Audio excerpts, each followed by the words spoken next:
G'day, it's Rowan here from Your Life Designed. Welcome to this clip. Now the purpose of this video is to share how to set goals effectively and to make sure they're set in a way that you're motivated enough to keep doing them day in, day out. Now I'm sitting here with my cousin Ange Ritchie, Angela Ritchie. Now Ange, you're currently working as... a marketing executive. Okay, and you have many, I know that you've got lots of entrepreneurial pursuits. One of the main ones though is My Goal Squad. Now, can you tell us about we'll get into My Goal Squad in just a second, but can you tell us about your history with goal setting? Yeah, absolutely. So I've always loved goal setting and have done it since I was a kid. Even set goals for other people, including mum, and how many recipes she could make for me each week as to against how many I gave her. All right. And then I started working at Lululemon when I was around 21, and for 8 years it was an amazing culture to be around. So they are a yoga-inspired athletic company that are all about empowering people, leadership and entrepreneurial spirit. But a number one thing is goal setting for them, because that is pushing you to be above average. So being a part of that company, we were always putting our goals up on the wall for the public to see, for other staff members to see. That's a good idea. Accountability, that's it. And we would also do goal coaching for all the staff, but also run events for the public. So that culture was just perfect for the way that I was set up already. What an awesome work culture. Yeah, it was brilliant actually, because it was so different, and it's very forward-thinking of a company to be like that and to create leaders, because you then push and encourage everyone else around you, so it's very motivating. And everyone's in on the same thing, so everyone kind of lifts each other up, I imagine. Yeah, absolutely. So I've always wanted to achieve better and better, but also know where I'm going and how I'm going to get there. I don't ever get in a car not knowing where I'm driving, so I guess it's similar in life, knowing that I have a lot of things that I want to get out of life, so one way to get them is to goal set. Set goals, now, My Goal Squad, can you tell us a little bit about that? How did that start? Yeah, absolutely. So I guess it did sort of start at Lululemon Athletica. In goal coaching people all the time, I started seeing the results of other people, that I actually had a ability to get the best out of others and keep accountability with them, so that they would still be interested and still keep going on their goals. I would help them through challenges, which I think it's not for everyone necessarily. Being someone that can encourage other people, it's a certain type of person. Yeah, totally.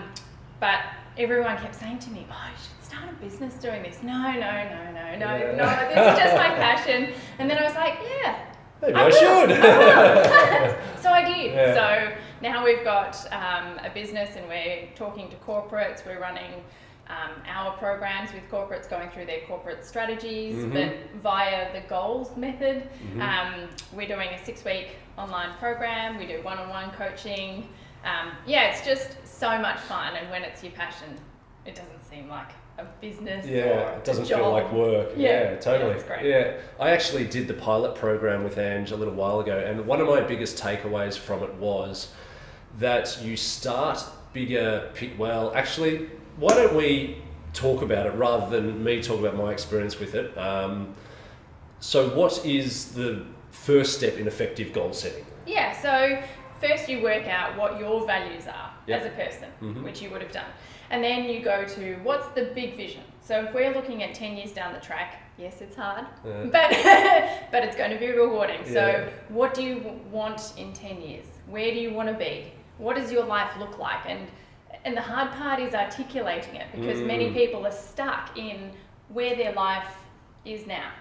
They put that as the restriction, and it limits you. Totally. So it's to break those limits first, to then create that vision of what you want your life to be. And then you set the goals for 10 years, 5 years, and 1 year, and then you can get down to the nitty gritty. And that's, what are you doing tomorrow? And I love that, because it's, as you say, it's so easy to get caught up in today and in the now, and just the processes that we go through every day, and it's a very reactive way of living. Absolutely. Whereas when you break through that cloud of the moment and start thinking, you know what do I actually want in 10 years time?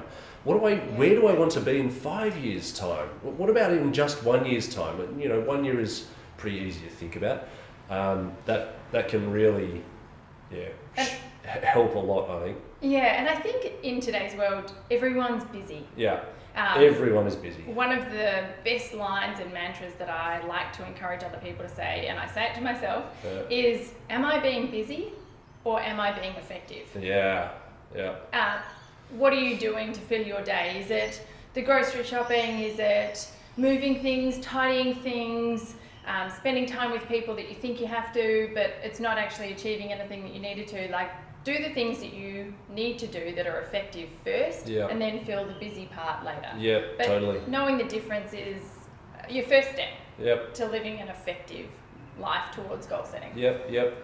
Okay, so we've started with creating a vision, or not a vision, sorry, finding out our values, thinking about our values, who we are, creating a bit of awareness about ourselves, and then starting bigger picture. What do we want in the future? And we start breaking it down. What's the next step? When we start getting closer to that, I don't know, 6 monthly or monthly or weekly or daily, what do we do then? Yeah, so we would actually have it all written down because that makes it easy. Once you've got a plan for anything, building a house, you always have a plan.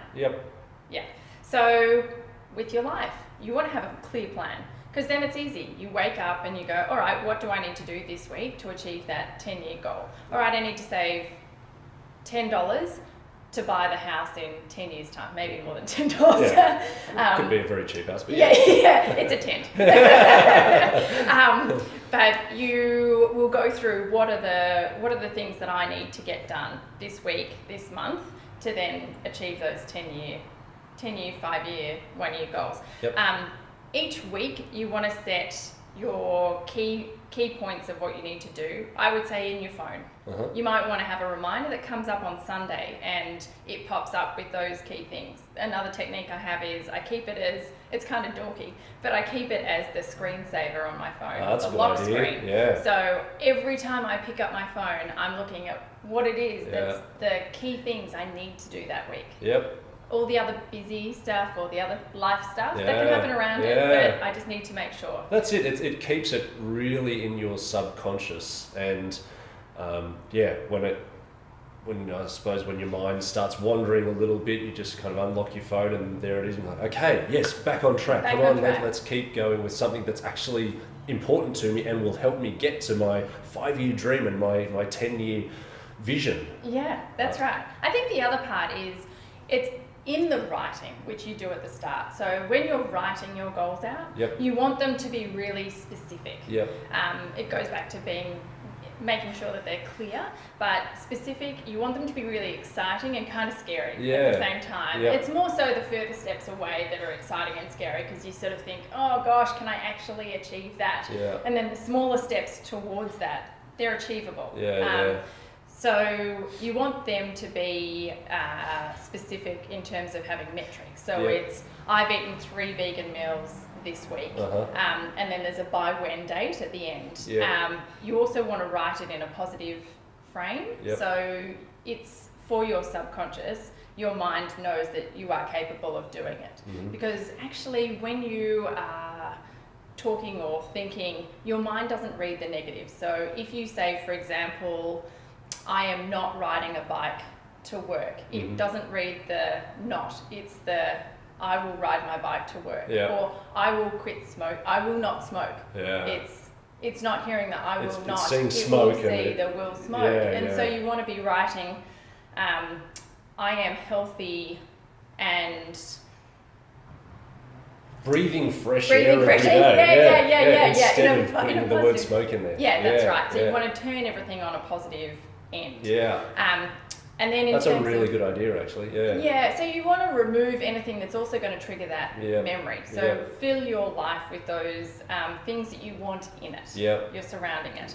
It's like I read this really motivating book by Kerry Potthurst, who was an Olympic gold medaller in beach volleyball. And she read a lot and learnt a lot about psychology. And she said, it's like if you build a garage, your car will come. If you get a gold medal stand for that gold medal, her gold medal came. So before the Olympics, she filled this fish tank, as it turns out, with everything gold that she could find, gold paper, and she ended up with a gold medal. But it was more about building that psychology into the positivity of what's to come, and fill it with things. It's not expensive, but it's just getting your mind to believe it's possible. Right, okay, all right, that's really good. The wording is so important.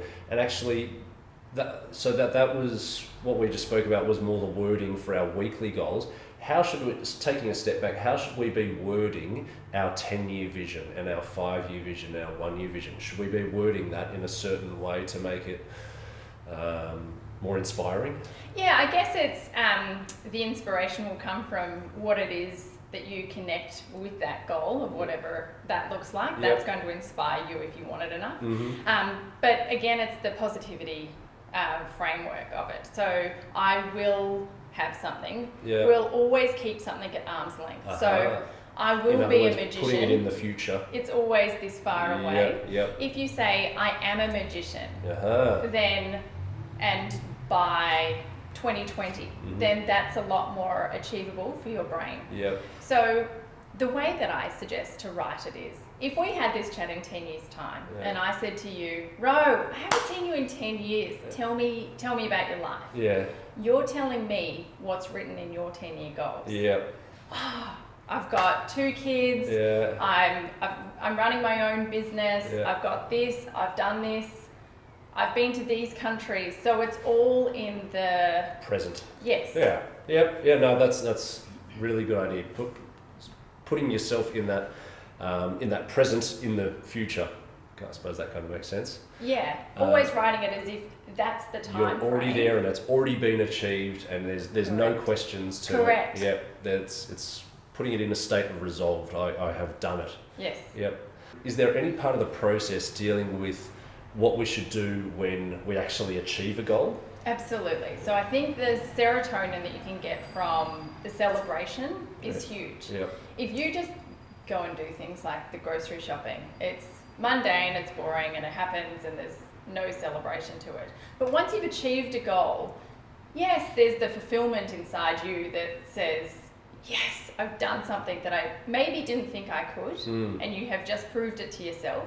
Your confidence is going to go up naturally through achieving goals, because when you do set goals, as you know, you've got to push the boundaries a little higher than what you would achieve in life if you went through life naturally. A goal is something you go out of your way to achieve. So when you have achieved a goal, you're naturally going to celebrate. But I think it's really important to create a celebration around it. Involve the people that have supported you. Involve the people that have been around whilst you've had to sacrifice things. So maybe you haven't had dinner 2 nights a week with your family because you've been off training for your marathon. So celebrate with them so that they're enjoying the victory as well. And also, totally. Also, so they can really see how much it means to you. So that they'll also be inspired to support you further in the future. I think goals are contagious. And goal setting, goal achieving is contagious. Because anytime you share an achievement, other people are naturally happy for you. The key to happiness is actually just making progress. And the best way to see that you're making progress is to have goals, really, and to have things that you can physically tick off and say, right, I set out to do that, I've done that, I've made some progress. I certainly know for myself that when I've ticked off some goals, when I've been working hard at night or whatever the goals might be, whether it's my relationship or actually we should talk about that too, what areas to cover. But when I tick off those goals, I feel amazing from it. And I know that it's because I can see I'm making progress with a certain aspect of my life, which leads me into my next question. Yes. what areas of our life should we be setting goals in? You know, are there a set few categories we should select, or should everyone just find their own, or should we just focus on one? Yeah, Or? I mean, you could choose any. When I do goal setting with people, I tend to choose 4 categories. Yep. 3 are my choice, and 1 is the choice of who the goal setter is.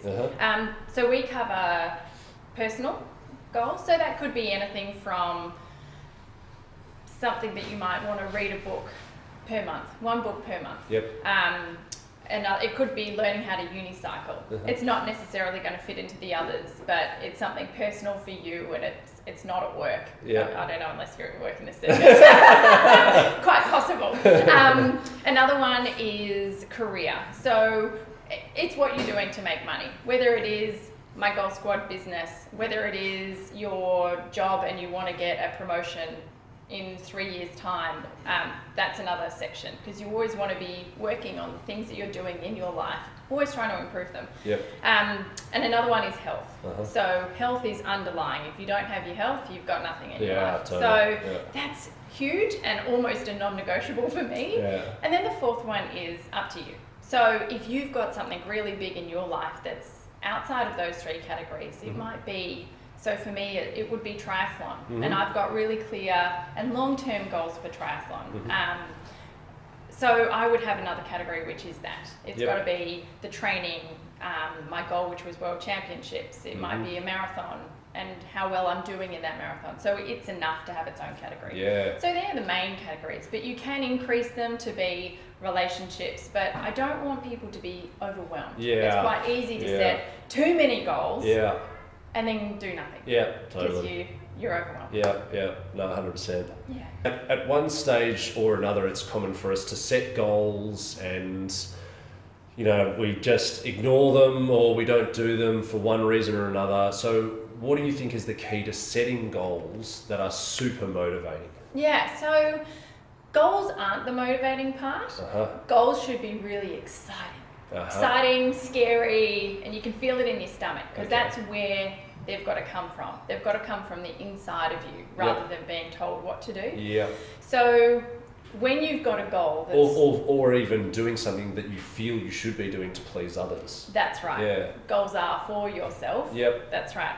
And so when you've got something that's super exciting, it's then the actions that you need to take which will give you the motivation. Yeah. So the result at the end will be what excites you enough and then motivates you to take action to then get to that goal.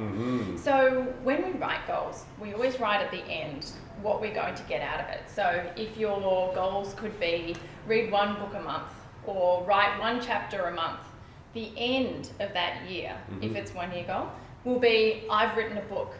I've completed and published a book, and it's on the shelves at every local best bookshop. Yeah. That should be what then gets you so excited that the motivation gives you the energy to take the action. Yep, and I suppose at that point, if you think to yourself, right, well, my book is on the shelf in the best bookstores. Do I really care? Not really. Then it's probably time to change your goals. That's right, because your why is not strong enough. Or it's not connected to what you value. So, and that goes back to what we were saying at the very first step, is to connect with your values. So can you give us a tip on how we can connect with our values? How do you select your values, or how do you go about finding out your value, your own values, I suppose? Yeah, absolutely. So it's a bit of a process around putting out all options of what values could be. It's family, it's, for me, bike riding. Surprisingly, it's quite high up there. It could be food. It's the things that are going to motivate you to take an action. They're your values. So once you put out a huge selection, and I use cards, little cards that have 1 word on them, and there can be hundreds.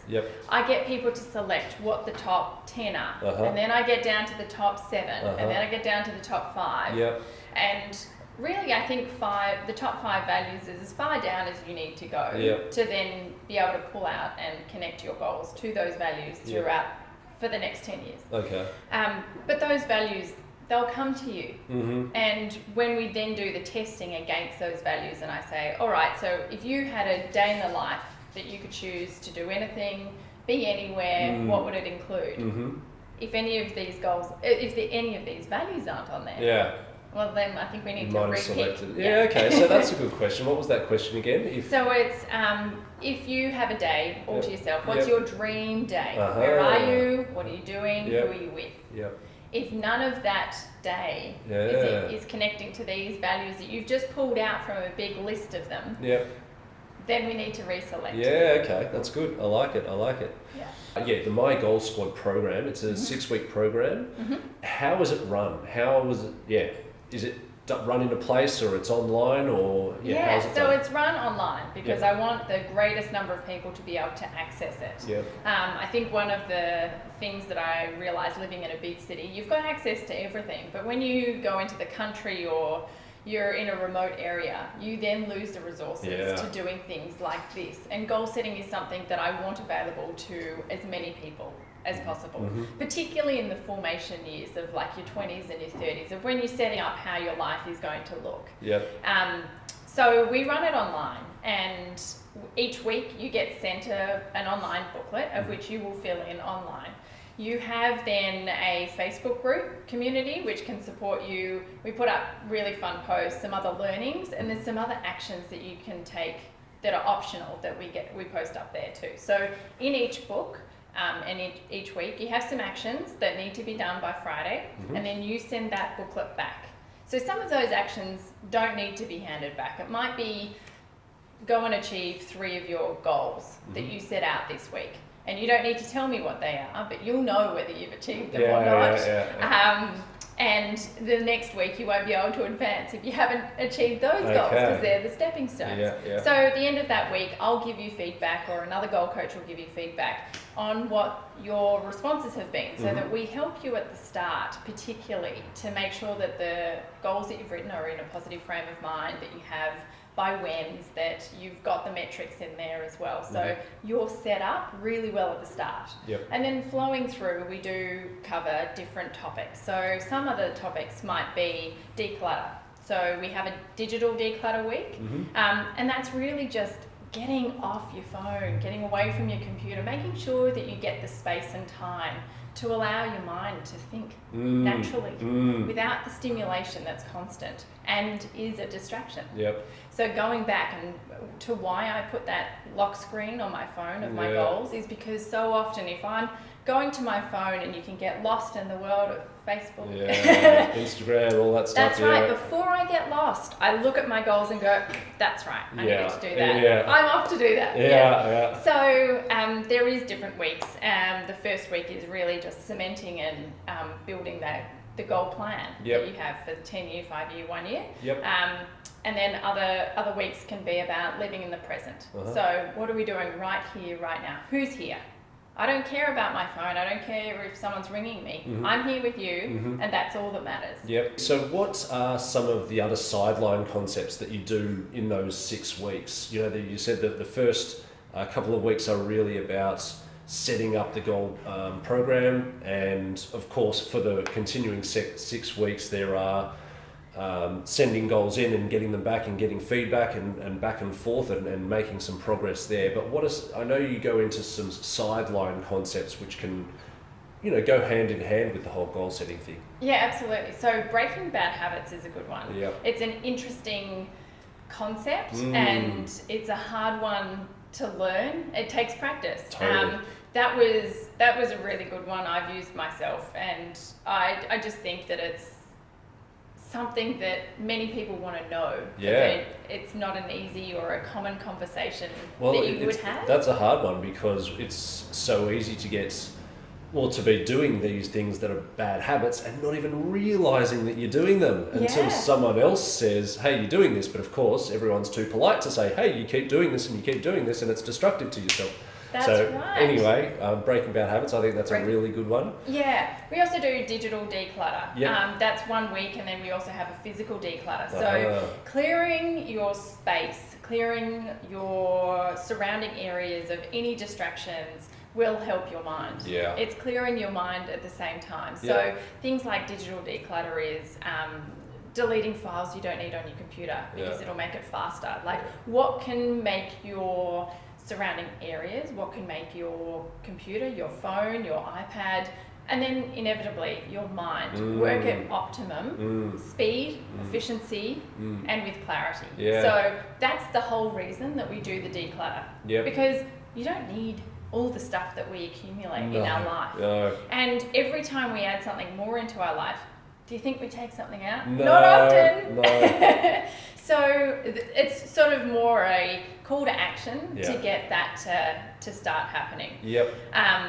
So I find those really good. Another week is around celebration. Celebrating your goals, which we talked about earlier. That is just, it's important, beyond important, I would say, particularly for those people that have supported you. But also for yourself, for your own enjoyment, to, I guess, bask in the satisfaction and fulfillment of what you've just achieved. You've worked for months on end to get somewhere. Stop for a second. And as strange as it may sound, at the end of the day, we are all animals. And, when you are trying to train a dog to do something that either is to help protect it or to help protect you or some others or whatever, it does something good and you give it a reward. And just like us, if we achieve some goals and instantly associate something that's positive to it by rewarding ourselves, we're more likely to keep pushing on and to achieve other goals. Absolutely. Which a bit of a strange analogy, but we kind of are all animals at the end of the day. And the last one that we actually do, which is a bit of a bonus, is the accountability partner. So if you're not achieving your goals, we went through that there's an issue with the why. It's not strong enough. But sometimes goals, you set them, you really want them, but they're hard.